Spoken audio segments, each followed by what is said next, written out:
Okay, today we have our sixth session. Just 1 minute, please.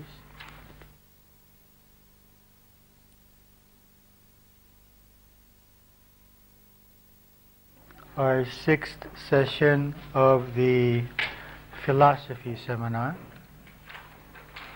We're going to discuss today the nature of the tendencies which are stored in the causal body and how they manifest in our daily life. Now, we have mentioned that we have what is called the causal body, which is the highest and most subtle body of the soul, in which all of the memories, all of the experiences, the tendencies of the soul are stored from all of the incarnations. And then in each incarnation, depending on what the soul wants to learn, what specific lessons or work the soul wants to do in the particular incarnation, it brings forth from the causal body into the personality specific traits. Some traits will be helpful, such as ability to understand music or mathematics, ability to work with people, various spiritual virtues such as love, kindness, forgiveness, and also it may bring with it fear, selfishness, a tendency towards anger, a tendency towards playing the victim, some intense desires, whatever the soul needs to work on. And these traits form what we call the character. And this is why each soul is born with a character.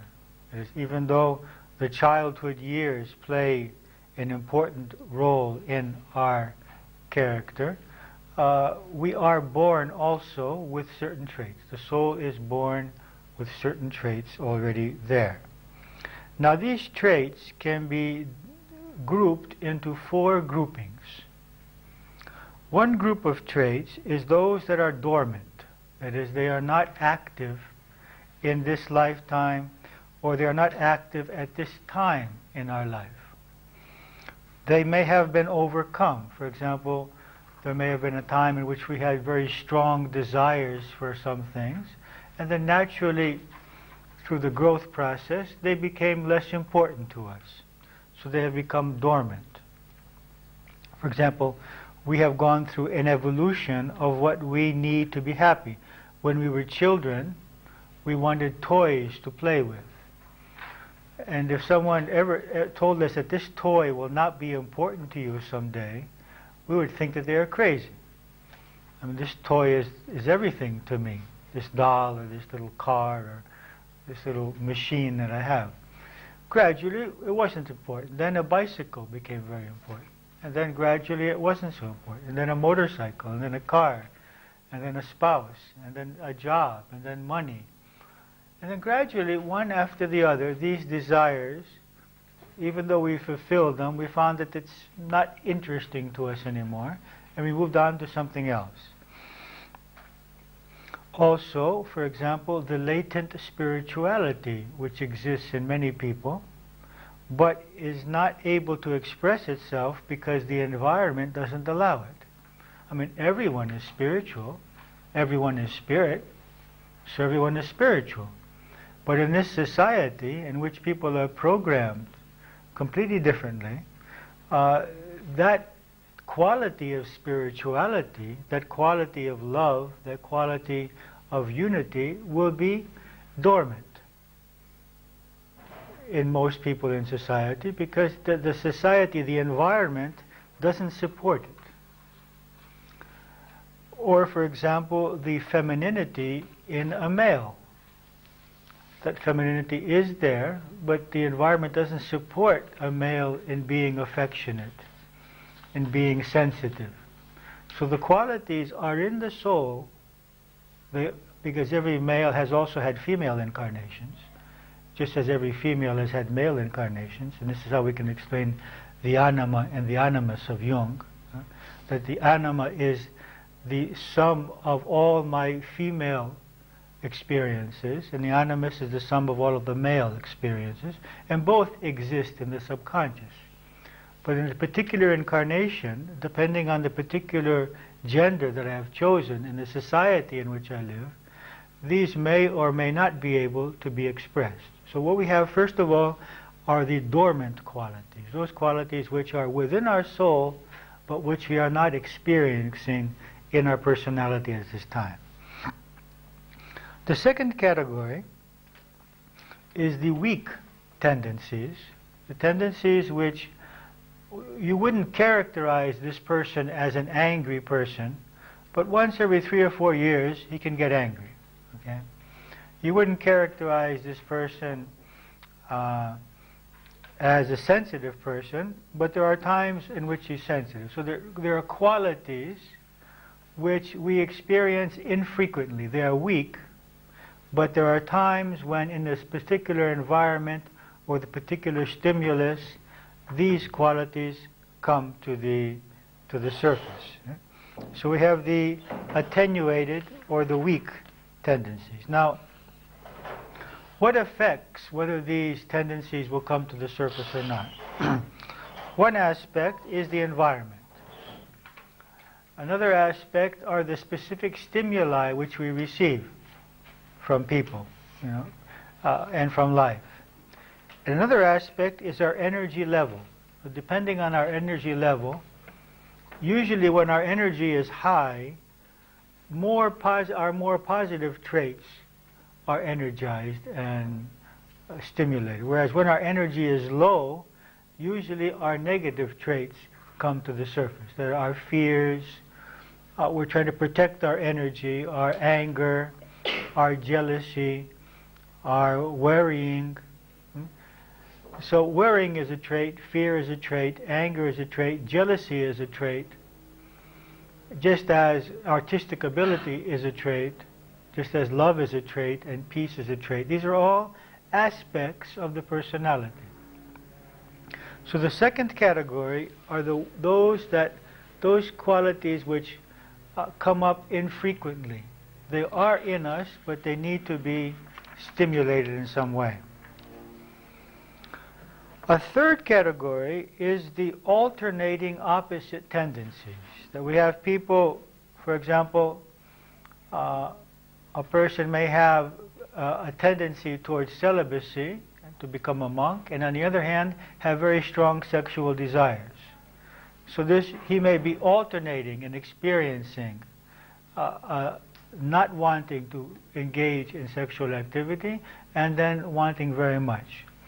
Or another person who is experiencing love for somebody but also hate for somebody. These are alternating, may love somebody but also be in an antagonistic relationship with somebody.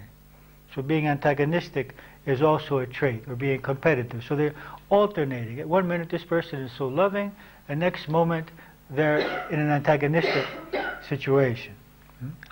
Or someone who has great fear or courage.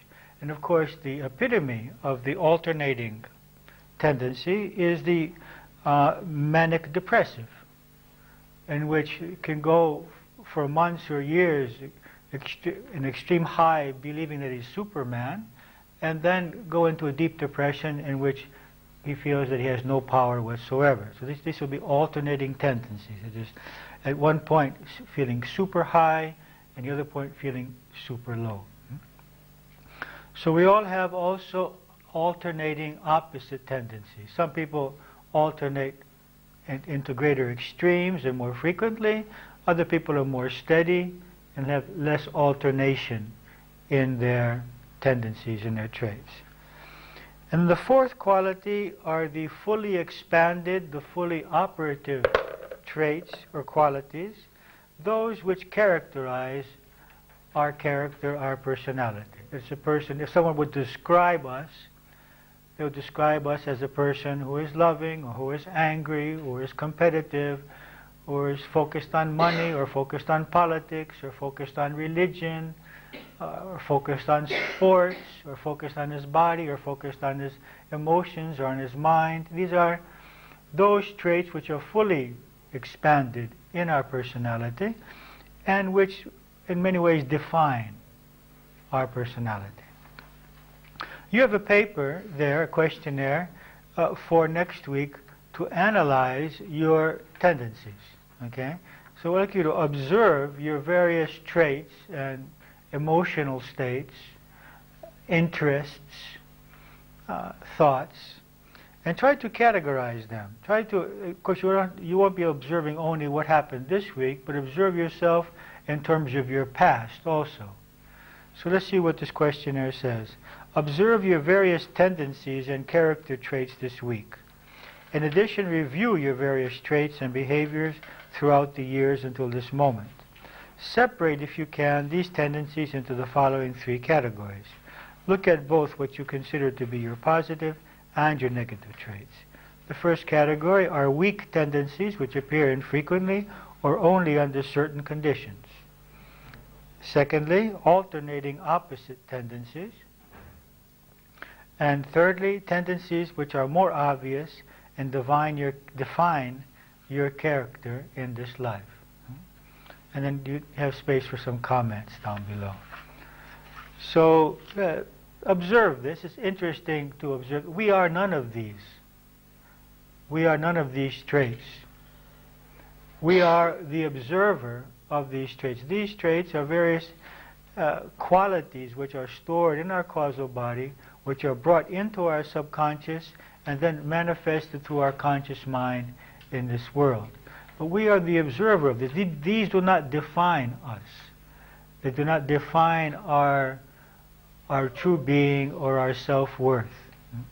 So we want to begin to look at them as feeling separate from them and observe these qualities so to see ourselves more clearly, more objectively. That I have a tendency towards jealousy. I have a tendency towards fear, a tendency towards anger. I have these talents. I have these weaknesses. I have these abilities, and I'm unable in these places. Just to see, to get a more objective view of ourselves. Now I'd like to speak to you about the 3 laws which govern our evolutionary process. And then we'll speak more in detail about the first of those laws. The first law is the law of karma. The law of karma says that everything that we think, do, or say, every choice that we make has a reaction. That for every action, there is a reaction. And you must remember that that thoughts are also actions, and that feelings are also actions. Okay? And the law is that everything that I do comes back to me. But this is not a law exclusive to Eastern religions, as many people think. There are so many parts of the Bible, and especially of the New Testament, which speak about this. Christ said to the paralyzed man, "Get up and walk and even carry your bed with you.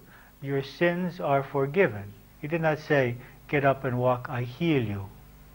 He directly connected this person's paralysis with previous sins. That there was a reason why he was paralyzed.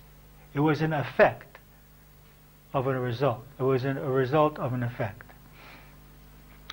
Also it said, you will sow as you reap. You will reap as you sow. So whatever seeds you sow, you will reap accordingly. He who lives by the sword will die by the sword. And when he cured the blind man, the apostles asked, was he born blind from his own sins or from his parents' sins?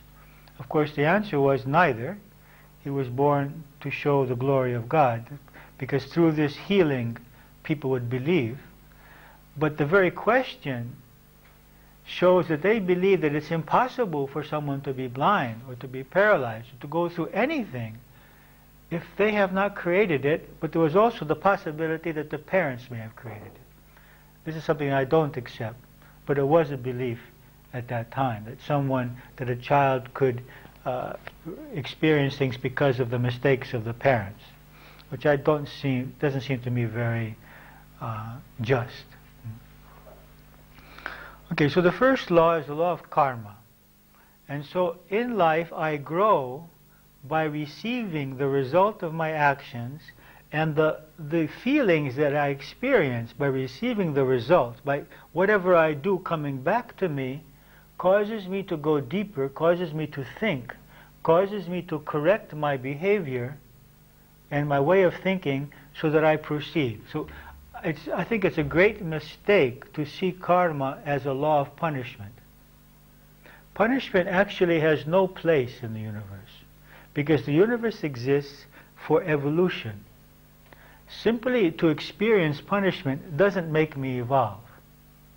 To receive a negative experience and to wonder about that and to see what I can learn from this experience, that makes sense. So I don't see karma as a punishment. I see it simply as a law which facilitates evolution. That only by experiencing the results of what I do to others and how I think about others can I really see how that works and get free from it.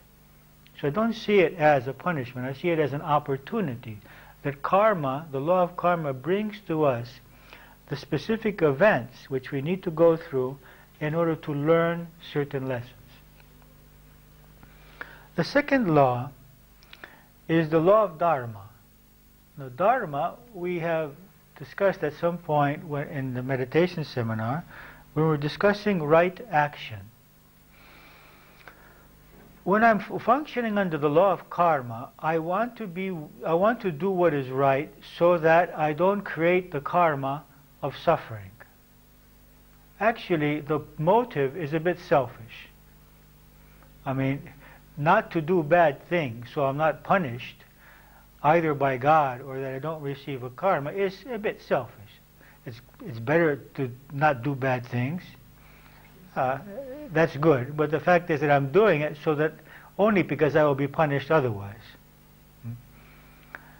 In the law of dharma, I don't do the right thing because I'm afraid of being punished. I do it because I have a sense of duty. I have a sense of righteousness. I realize the importance of functioning in a way which is not detrimental to the whole. I'm not doing it so as to avoid punishment. I'm doing it because I recognize the importance of functioning righteously. So it's not that I stop at the stoplight or don't throw garbage out of my balcony because I'm afraid of being arrested for it. I don't do it because I realize that if everyone doesn't stop at the stoplight, and if everyone throws their garbage off the balcony, what would happen?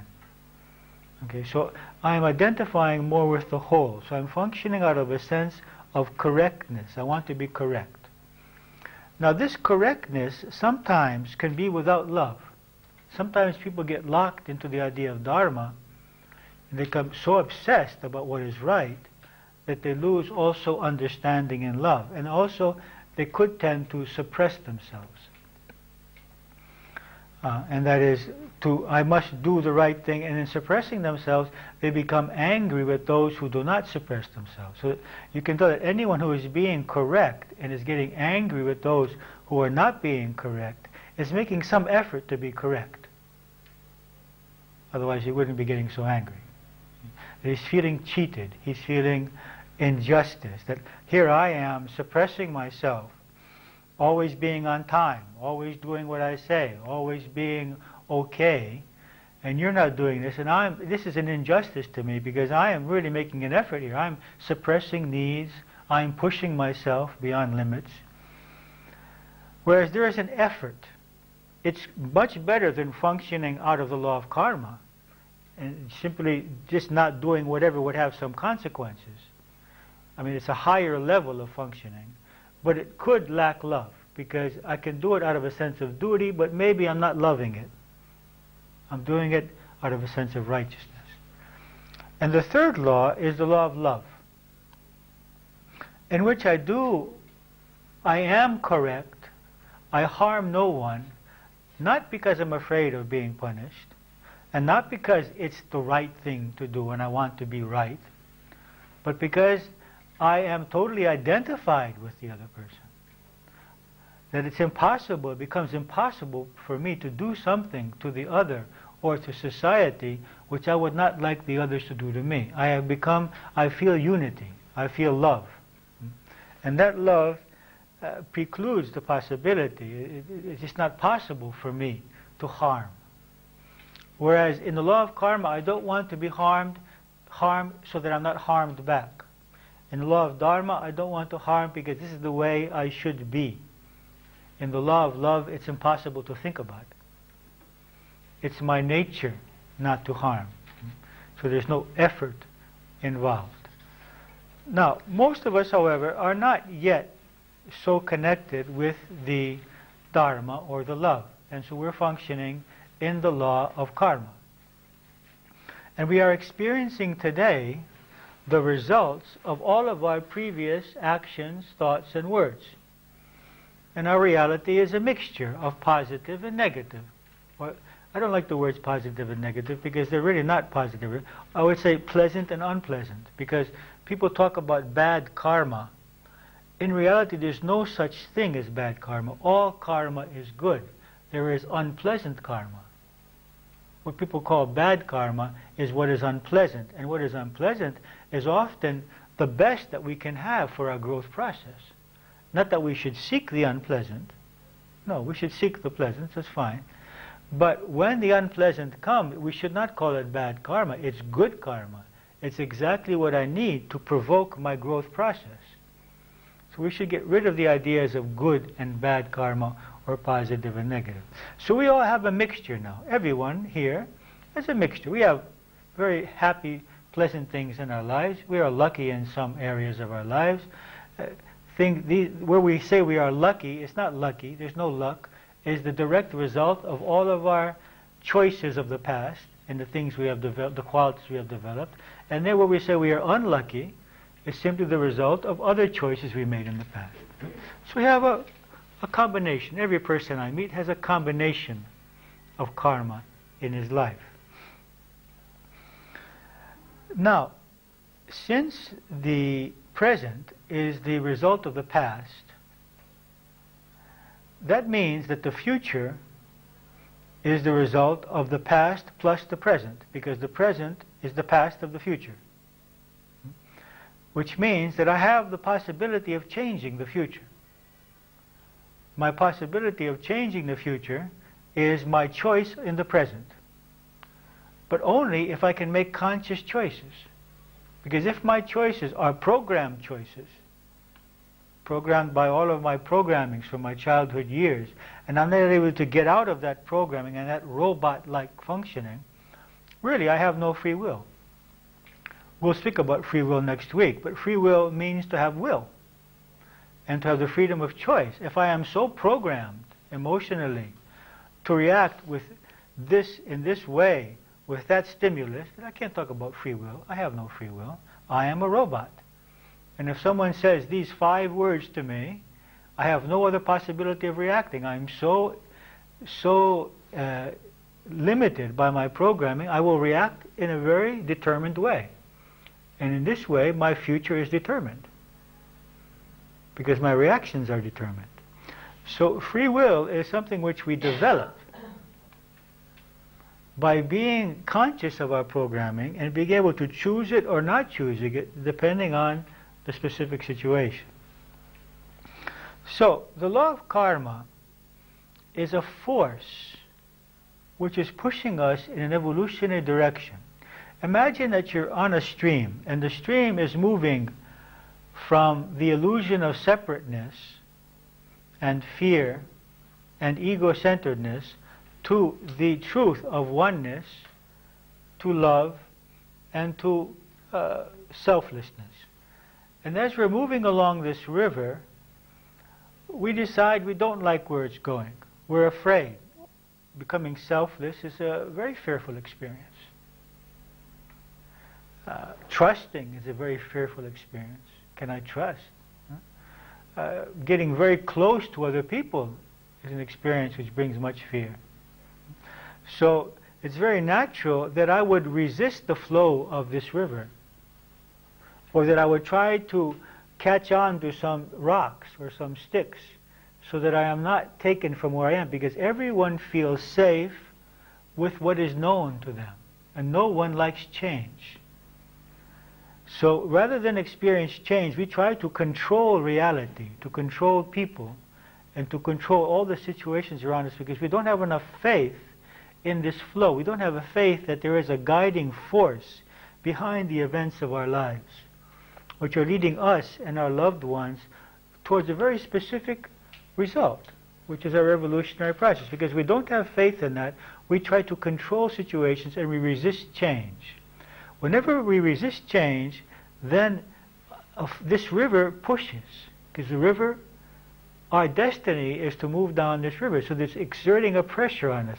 This pressure are the events that come to us, the karmic events which come to us, which become stimuli to let go of something, to let go of some idea, to let go of some fear, to some attachment that we have. The time has come for us to let go of this attachment, to let go of this idea, to let go of something to which we are definitely addicted. So whenever our evolutionary process stops, or we try to go in the opposite direction, this force of karma tries to push us on. You know, it's like the little child. You tell the child, go wash up, doesn't go. You say again, go wash up.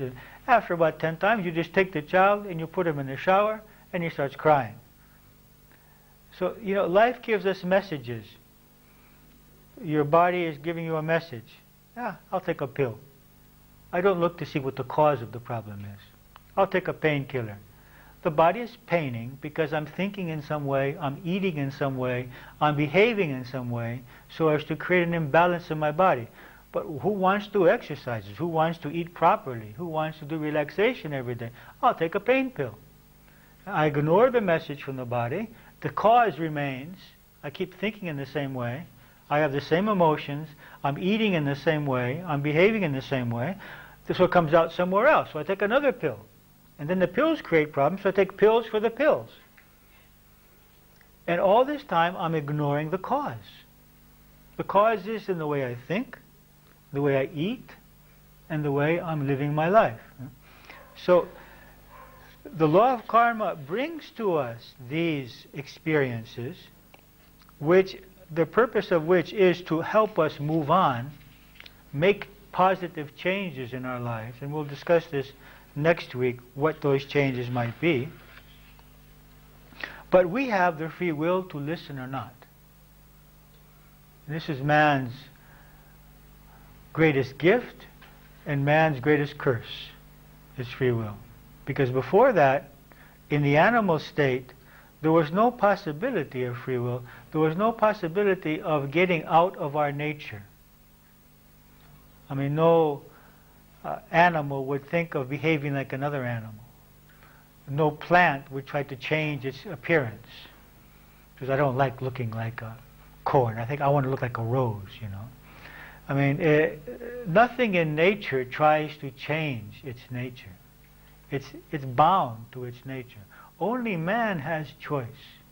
Every one of us has been born with a specific life purpose which involves our own evolutionary growth and what we have come to offer, to create here on the planet.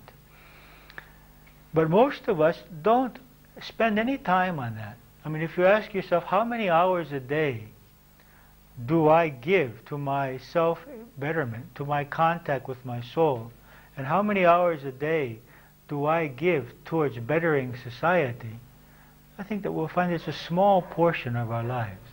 The greater portion of our lives is our appearance, our financial situation, taking care of ourselves and the small group of people with which we feel connected. Okay, so let's see how this has developed. Let's say, for example, in the beginning of creation, there were first only cells, one-celled organisms. And these cells fell in various environments, heat and cold, moist and dry, and began to develop various qualities in response to their environment. Every time they developed these qualities became ingrained, and then as the environment changed, there became an evolutionary process from one-celled organisms to plants, fish, birds, animals, primates, and arriving the latest model, the human being. Okay, and so this is an evolution, not so much as of consciousness, an evolution of the vehicle of consciousness. Every year the cars become more effective, but it's the same driver in the car. So the consciousness is the same. It's just that the vehicle that the consciousness is using, this one consciousness is using to express itself in the physical realm, is evolving. The vehicle is evolving, not the consciousness itself. Just as we are not evolving because we have a new and better car. But the car is better, and the car is more able to function in the environment. It has more possibilities of expression. So we arrive to the state of incarnating as a human being, already having developed certain qualities in our incarnations as plant and animal. And then we start with the process of free will, of being able to choose how we are going to behave. And then starts this process of evolution, in which until now it has taken place totally unconsciously. And even I would say for many people it is still unconscious. And then we realize that I can participate in this process. That I can make choices in my life. I can choose to react with anger, with hate, with fear, with jealousy, with love, with courage. And we begin to realize that we have choices. And every time we make a choice, this choice creates a new subconscious. This choice is ingrained in as a new tendency in our causal body. And when we make that choice over and over, when I choose love over and over again, when I choose forgiveness over and over again, I gradually become characterized by this samskara, this tendency begins to become stronger and stronger within me. As it becomes stronger, other tendencies begin to weaken. It's like having a garden and choosing which plants you're going to water and which you're not. The concept is that it's best not to fight with negative tendencies, because the more you fight with something in yourself, the more you strengthen it. That it's better to accept these aspects of ourselves, to love them and to educate them. That is, as Sai Baba says, you can't chase away the darkness, but you can just turn on the light. And when you turn on the light, the darkness disappears. So rather than fighting with our negative tendencies, with our negative qualities, and rejecting them and hating that part of ourselves, this is not considered a useful way of growing, because nothing can be achieved by hate or rejection. Love these parts of ourselves, understand them, that I become jealous because I fear my self-worth, I become hateful because I fear for my safety and my self-worth or my freedom, and realize that behind all my negative qualities is fear. And that when you reject someone who fears, or a part of yourself which fears, you just increase the cause. You don't solve anything. So it is to accept and love these parts of ourselves, and then educate them. You see, you need not fear, you need not feel jealous, you need not hate for these reasons. You're fine, you're a great person, you're a nice person. You deserve love, you're safe, you don't need what that person has. Life is giving you exactly what you need. You are creating your own reality. And by bringing these truths into the mind, these parts of it, that's bringing the light in, because these truths are like light, the darkness disappears. So rather than fighting with parts of ourselves, let's enlighten them with the various truths. It's a much more effective process. Now, as long as these samskaras, these tendencies exist, they will create the situations of our birth and, of course, the early years of our lives. Let's look at Patanjali's statement on this. He says, as long as there are kleshas, or ignorance, in samskaras, stored in the causal body, they will limit the lives of the individual in the following way. The class of birth. Now, in India, you know, there are the 4 classes, the castes. So he spoke in terms of classes. What does that mean in our society? The social economic class into which the soul will be born, the country that the soul will choose. It's not by chance that each of you chose the country of your birth, the specific parents and the position of those parents in society, the parents' state of body and mind, whether they be ill or healthy, the character of the parents, the neighborhood, and the siblings, and even the early childhood friends and experiences. So the first thing that is dictated by the samskaras, or the tendencies, is all of these factors concerning our birth. The second is the length of the life. According to Patanjali, that the length of life, I would say that I don't think that this is absolute, but it's relative. I think that this can be extended or reduced to a certain degree. But I believe that when someone dies in an accident, his life was not cut short. He programmed to live that long. This is my belief. I think I told you about my father being shot and how he had a dream some days earlier. Did I tell you about that? No? My father was assassinated, and my mother remembered after the assassination that he was shouting in his sleep 3 days earlier, "Ray, Ray, watch out, he has a gun." And he was speaking to Ray Gusson, who was another professor at the same university. My father was the dean of students at the American University of Beirut. And this student killed Ray Gusson and killed my father within 5 minutes. He went to the one office, killed the one, and then killed the other. And so my father, as a soul, was totally aware that he would be dying in 3 days. But consciously, he went to his office, perfectly happy, nice day, greeting everybody. He had no awareness of this consciously.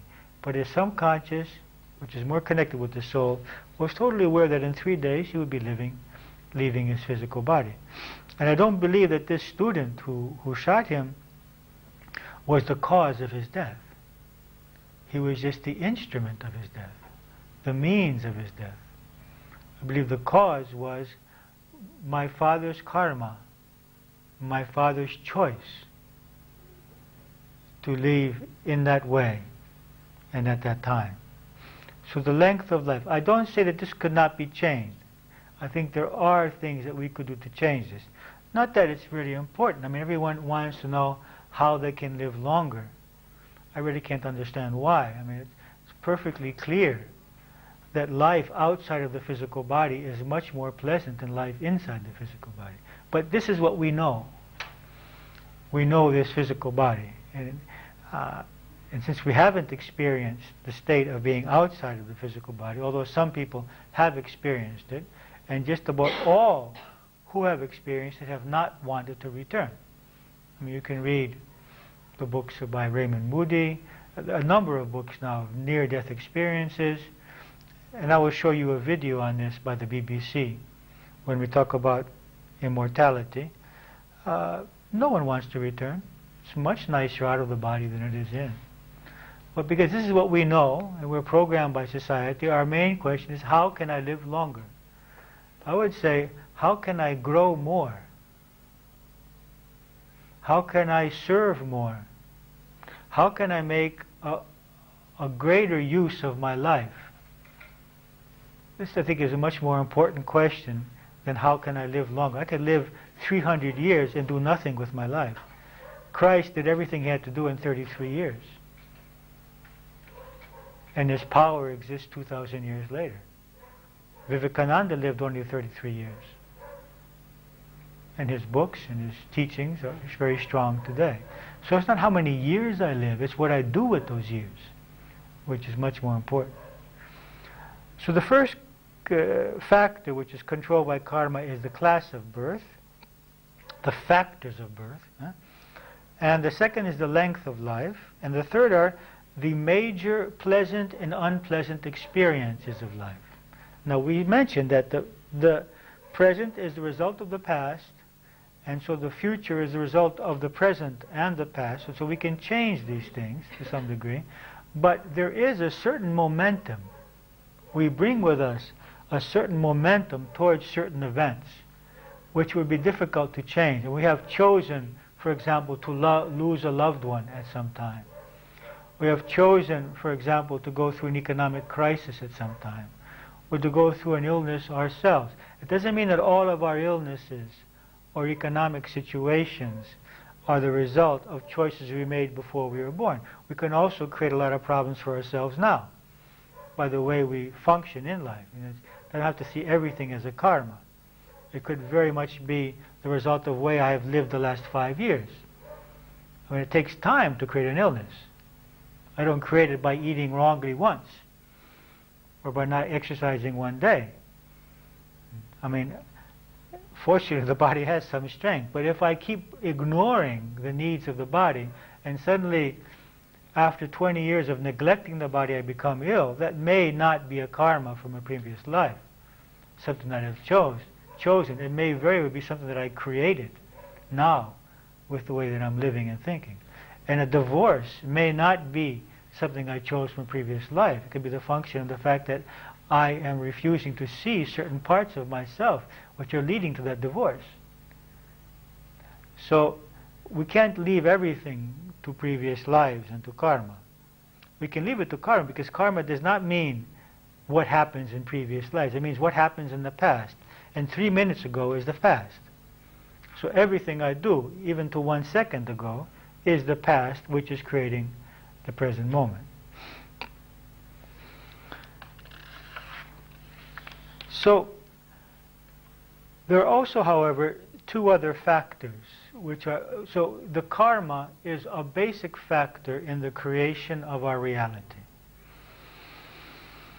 But there are two factors, other factors, which also contribute to creating our reality. One is our present belief system, our present inner state, our beliefs, our expectations, our preconceptions, our fears, our inner conflicts, our guilt. All of these are our attachments. All of these aspects of our being are reflecting in the present and coming back to us as reality. So something that's happening to me today may not be a karma from a past life. It may be the result of the fact that I am not respecting myself enough, or that I am not forgiving enough, or that I have a tendency towards a competitive relationship, or that I'm not caring for my body or for my mind. So the second aspect of the creation of reality is what I am doing now, how I am thinking and how I am behaving now. So we shouldn't put everything to karma. Because you see, the problem is that if I just say it's a karma and accept it, I may not learn the lesson necessary, because I may need to change something in the way I think or the way I feel or act so as for this to get the benefit from what is happening. And the third factor in the creation of our reality are the tests, are the lessons that we have chosen to learn in this life. So if I have chosen to learn unconditional love, then it will be obviously necessary to choose to have close to me people who have exactly those conditions which I put, the people who is difficult for me to love.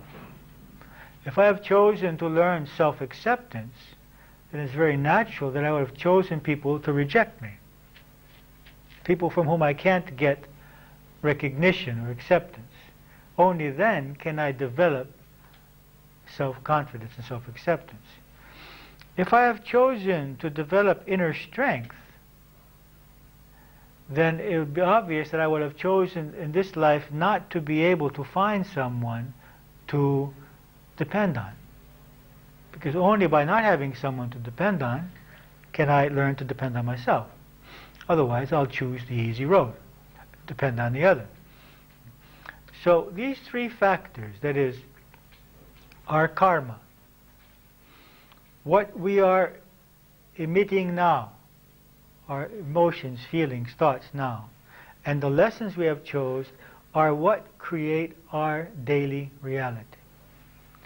When we understand this, we get free from most negative emotions. First of all, there's no need for bitterness or anger or injustice, because I am the sole creator of everything that has ever happened to me. Everyone who has played a role in that was able to play that role only because I created the possibility.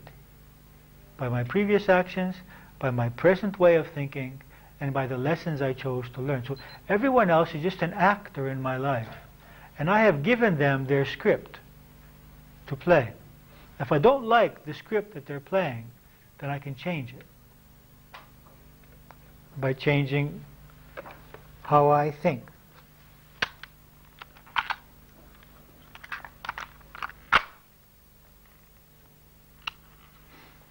You have to turn it around.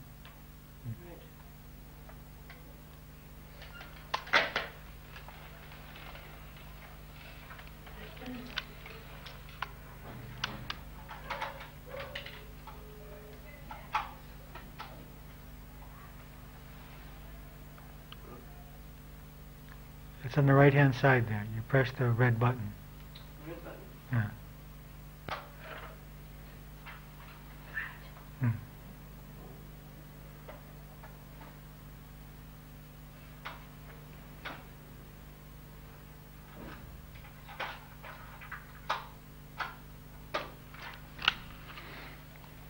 Okay, we continue.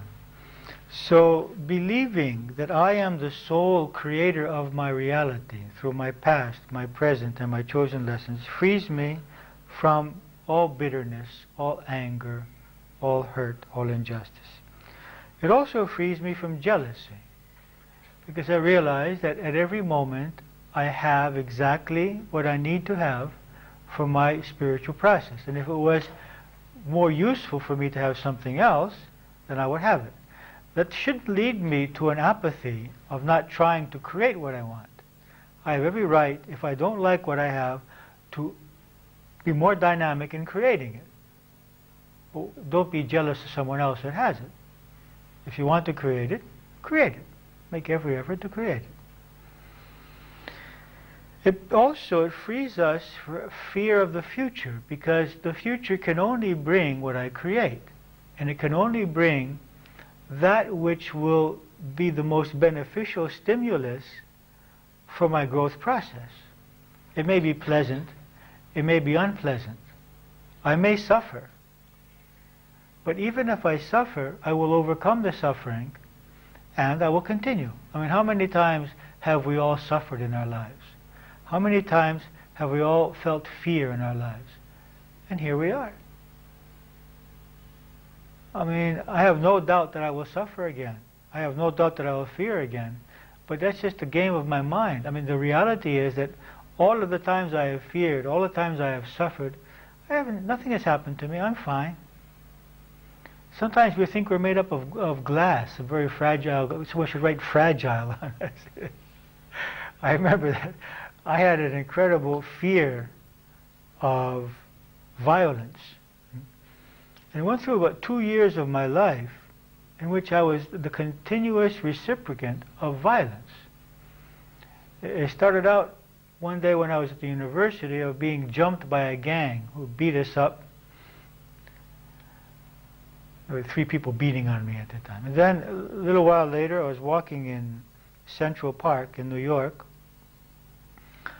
and two young men came up from behind with knives. Said, "Give us all your money." I only had $11. They were pretty unlucky robbers. And I gave them the money, and I said, "You know, I'm not from New York. I have to make a phone call. Give me some money to make a phone call." They gave me $1 back. Very, very generous.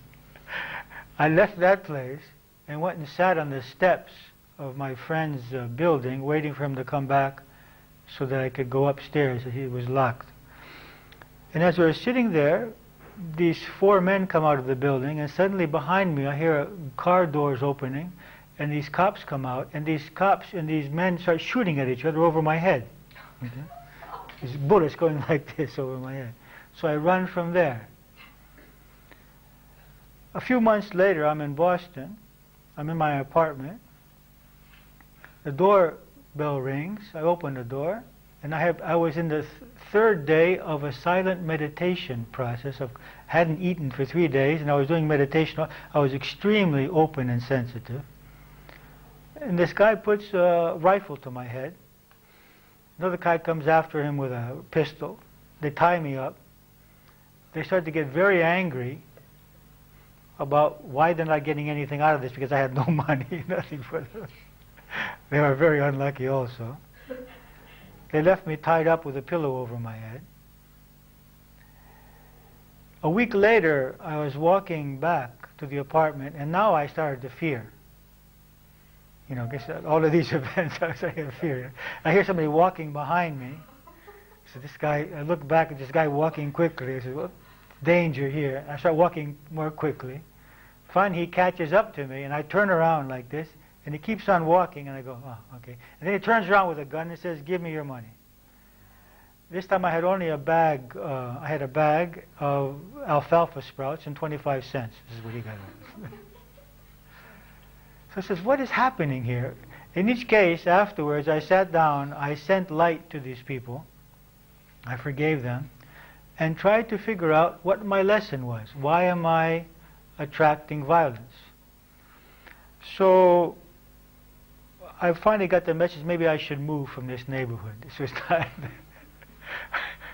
So I moved, and where did I go? I went to Beirut. This was in '74. After about 7 months, the war starts. There are bombs and bullets. And then one day I realized that the whole thing, that there were two lessons in all of this. One lesson was that I had a great fear of violence. And I had been through so many violent experiences, knives and guns and bombs and guns again. Here I was, fine. So as to stop fearing so much violence. And secondly, that there was aggression in myself which I was not expressing. There was an aggressivity which I was suppressing. And that this suppressed aggressivity was attracting through the mirroring effect, through the reflecting effect. Yeah? And so it took me about 2 years, but I eventually understood the meaning of all of these events. Nothing has happened in the last 20 years or so. But, so when things are happening over and over again in our lives, it's necessary to see, why is this happening? What am I supposed to learn from the situation? And also, in each case, to send light and to reestablish a feeling of love towards those people who have played a role in that, in the situation. Okay, so today's lesson was about the tendencies, the 4 qualities of tendencies: the dormant, the weak tendencies, the alternating tendencies, and the fully operative tendencies. And you're going to look this week to see what tendencies you have in these 4 cases, and we'll discuss them next week. And secondly, the laws, the 3 laws: the law of karma, the law of dharma, and the law of love, how they work in our lives, and more specifically how karma works, and how our reality is created by the result of the karma of the past, the reflection of what is in us in the present, and the lessons that we have chose to learn in this lifetime. So think about this week. Next week we will talk about the balance between free will and fate, and how we can understand these two apparently opposite concepts. Are things fated in our lives, or are they a result of our free will? We'll discuss this next week. So let us move on to the meditation, and then we can have your questions and discussion afterwards.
Okay, find a comfortable sitting position, the spine straight.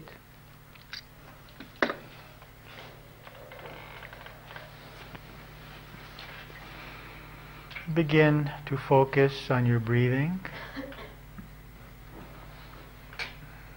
Breathing more slowly and more deeply.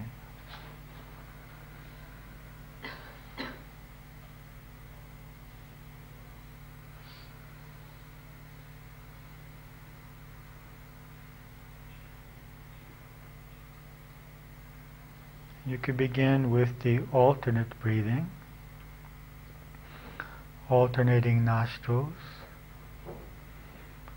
As you inhale into the solar plexus, hold in the heart center. Exhale, feeling the energy flow up through the neck into the head. And then the suspension of the breath, focusing on the forehead. Continue alternating the nostrils as you focus on the breathing in this way.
Focused on the breathing as you alternate the nostrils.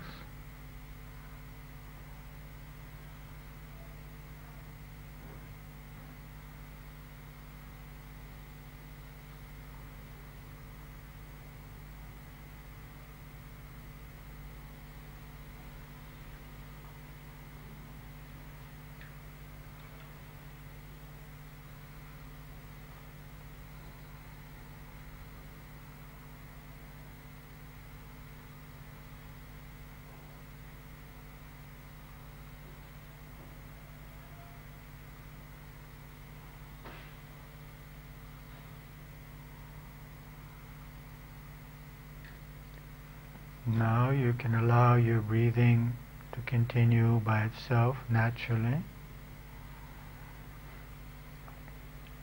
and become conscious of your body, allowing the legs to be relaxed.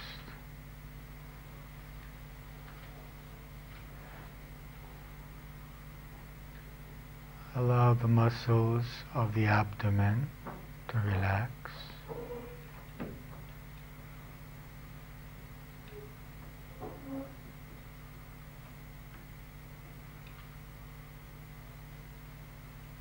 Allow the solar plexus to relax.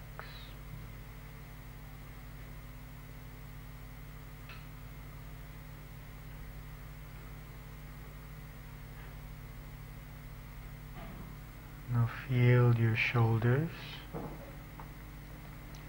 Allow them to come backward and downward as they relax.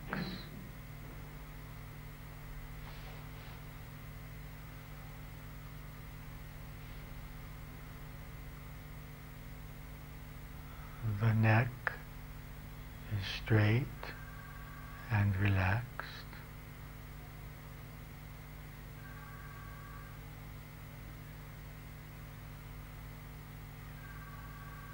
Become aware of your face muscles, allowing the jaw to be relaxed.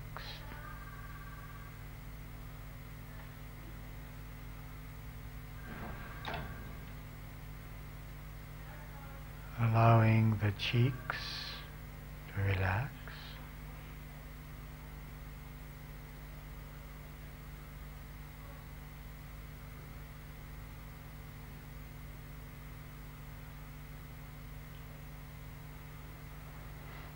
Now feel your eyes. Allow them to relax.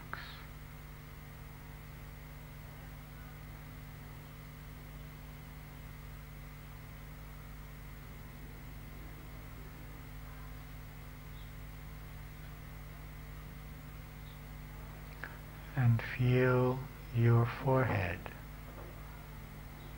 and allow your forehead to relax.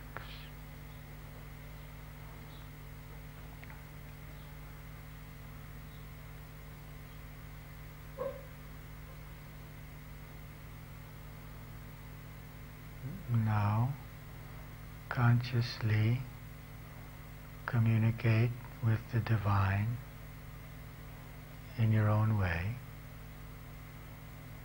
spontaneously and sincerely.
Now,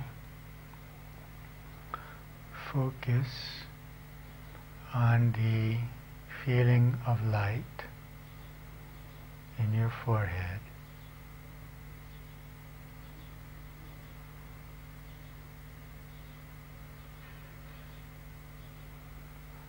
Allow the light to expand,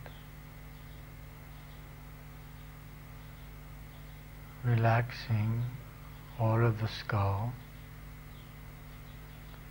and the brain.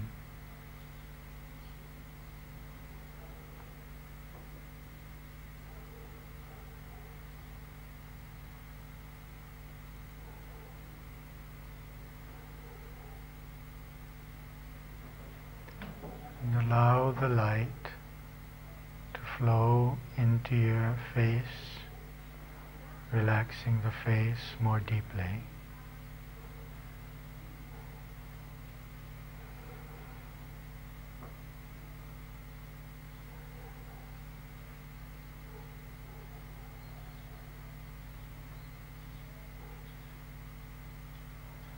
It flows into your neck and shoulders,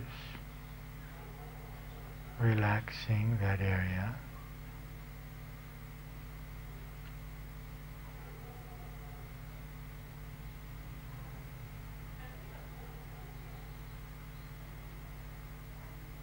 And it flows into your arms, relaxing your arms.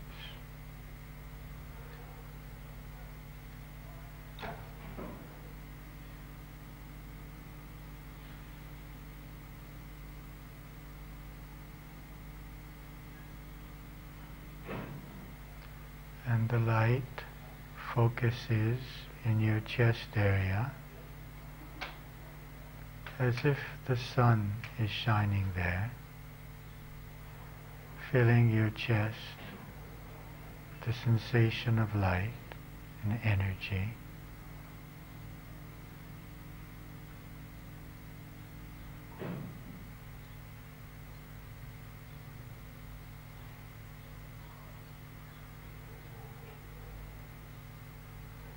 And this sensation of light moves into your solar plexus, relaxing that area.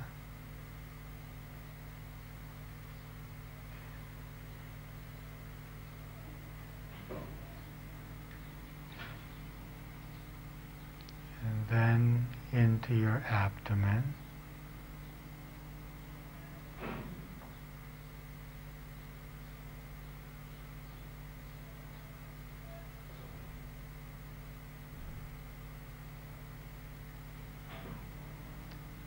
And into the buttocks, the thighs, arriving at the soles of the feet.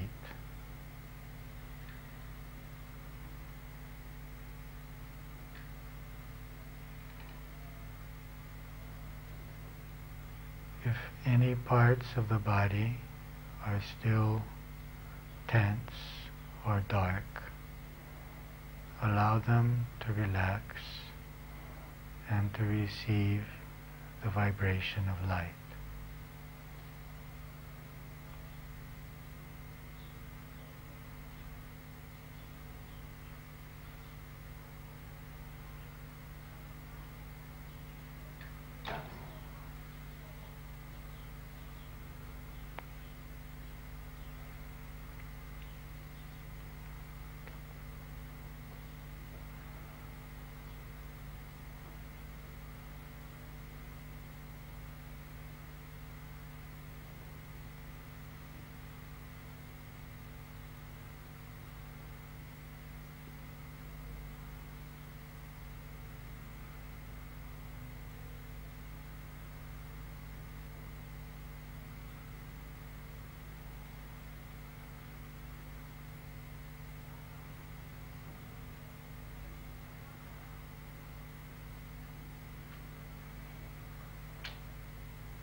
Feel your being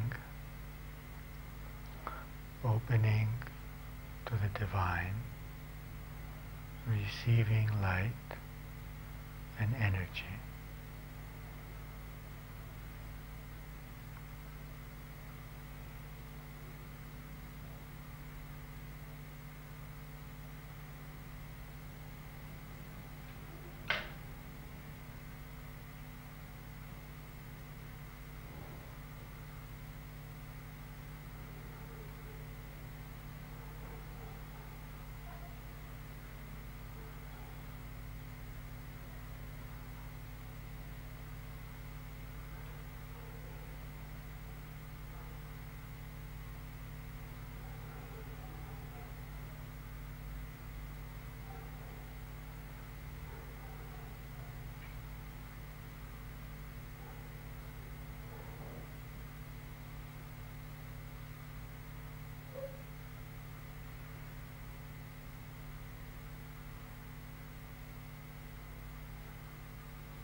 Continuing with the sense of light, focus on your chosen object of concentration, returning to it with love and patience over and over.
gradually relax your body and your mind and complete the meditation.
Okay, do you have any questions or something you'd like to share with us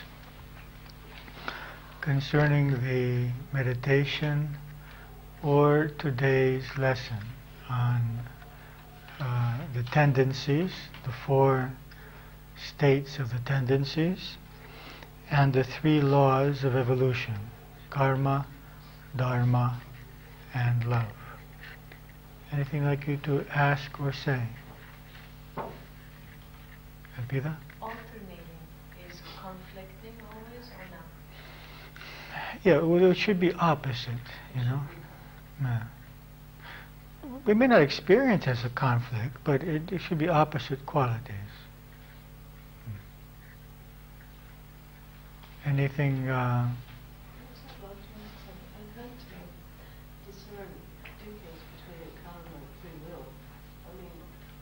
That we will discuss that next week. We will devote the whole class to that.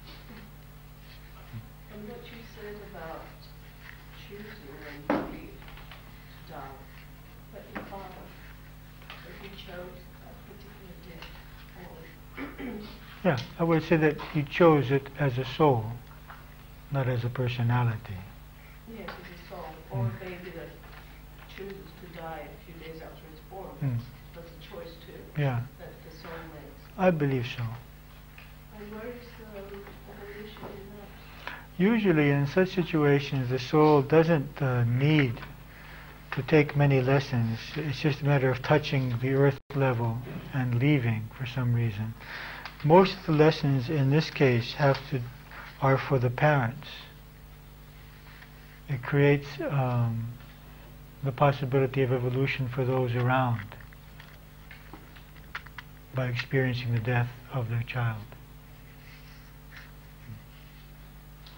On the paper here, Bob, you say review your various traits and behaviours throughout the years until this moment. Does that mean that we mention our development, how we have come to the state that we are now, or just mention the traits, you know, and put them in some category. And I used to have quite a tendency towards anger, or I used to have quite a tendency towards money. No, it's not so important to me. I had a tendency to be very particular about my appearance, or the appearance of my home, or social things. You know, you just see the things that you've gone through in your life, interests, emotions. So it's not only now Yeah. then? Because some things that may not be functioning now may simply be in a weak state, and they could come up again. I mean, all of us have moments in which we thought we had overcome something, and then with a particular stimulus, or if our energy gets low, suddenly we find ourselves feeling emotions that we thought we had overcome. Yes? I understand the appeal of the law of karma, but how can can we know that it's there? I mean, is there any, can you give us any way other than it would be unjust if it weren't there? Yeah. Just One way to see its justice would be to be able to remember previous lives and to remember the specific actions which have created the need for this now. In some cases, we do regressions to past lives, but we don't usually do it just for curiosity. We would do it for someone, for example, who has worked for a considerable amount of time trying to overcome some fear or some tendency, which we can't seem to be able to explain why this person should fear this or have this blockage in this life. And since we can't find the roots of it, then in some of these cases we may do a regression to past lives so that the person can see. Of course, you could also say that this could be fantasy or imagination. But there seems to be some integrity in the memories. They seem to be coherent lives, details about how they lived. So another possible proof would be remembering the specific events which created that karma. The other thing which convinces is that all religions have this concept. Hinduism, Buddhism, Islam, Judaism, Christianity. No religion is without this concept. So we see that this truth seems to be sprouting up everywhere. It seems logical. It's pretty much universally agreed upon. The idea of, I'm not talking about reincarnation, I'm talking about karma here, universally agreed upon. It's another factor which helps you to accept it. But why is it important, or why do we not remember?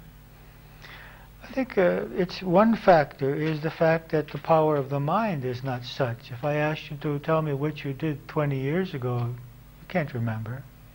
And you certainly can't remember things that you did when you were 2 and 3 and 1 in a few months. So how can you remember something beyond that?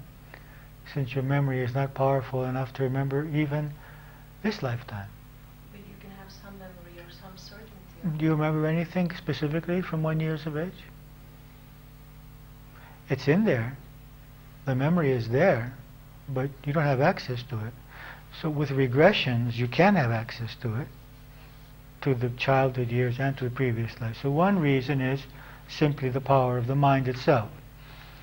Another reason is that, can you imagine knowing how many times you have killed, how many times you have stolen, how many times you have been killed, you have harmed? Can you imagine experiencing the attachment that you have experienced to how many thousands of souls who were your sisters, your brothers, your parents, your spouse, as you see them walk around today? You couldn't handle it. For example, in some Druze villages in Lebanon where they do believe in reincarnation, and the children are not told to shut up when they start talking about things that we remember from the past.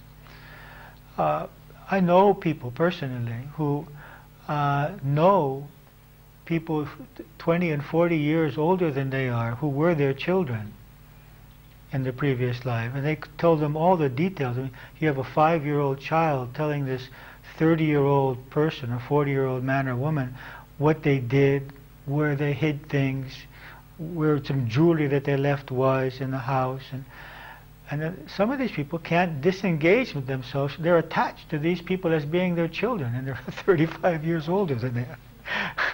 And so, can you focus on this life if you experience all of the people that you were attached to?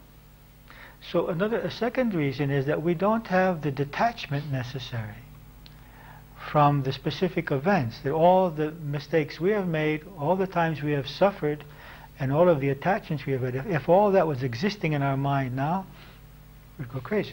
I understand what you're saying, but at the same time, isn't it also terrible not knowing, and knowing that your body's decaying, and that you are going to suffer and you are going to die? I mean, at the same time, that realization is as horrible.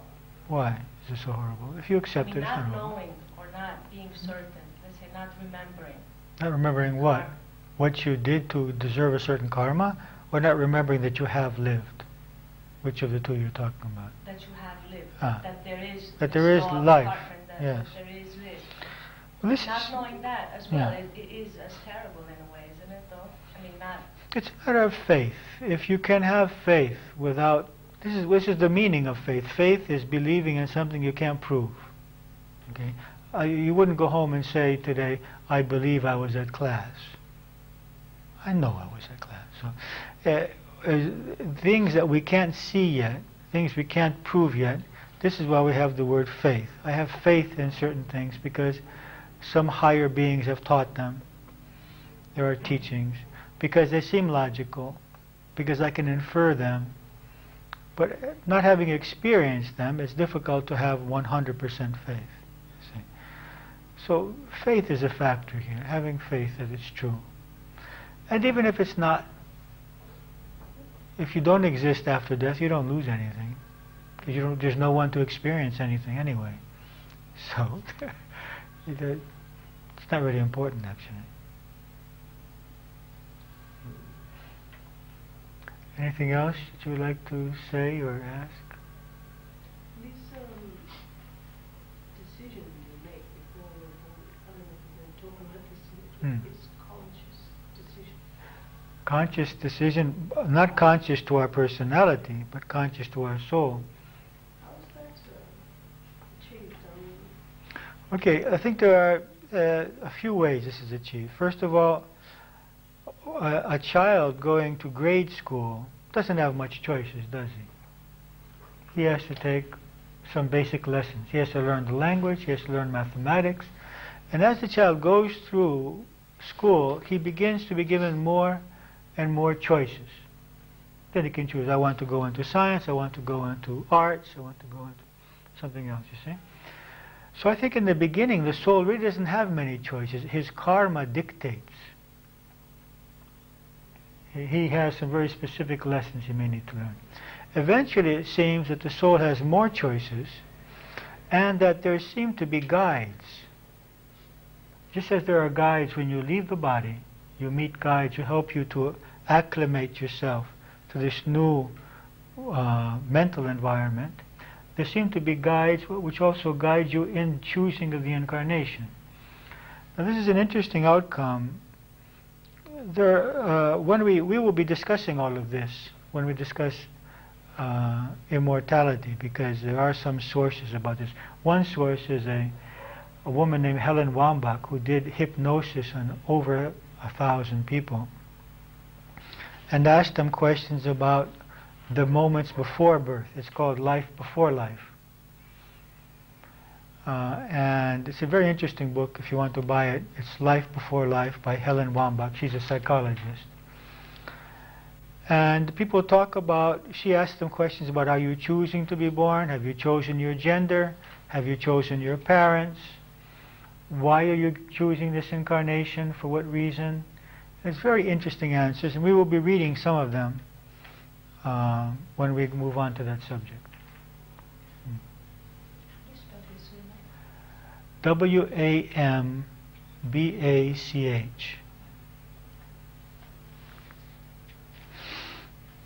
Anything else? Okay, have a nice week, and we'll see you next week. We're free will and karma next week.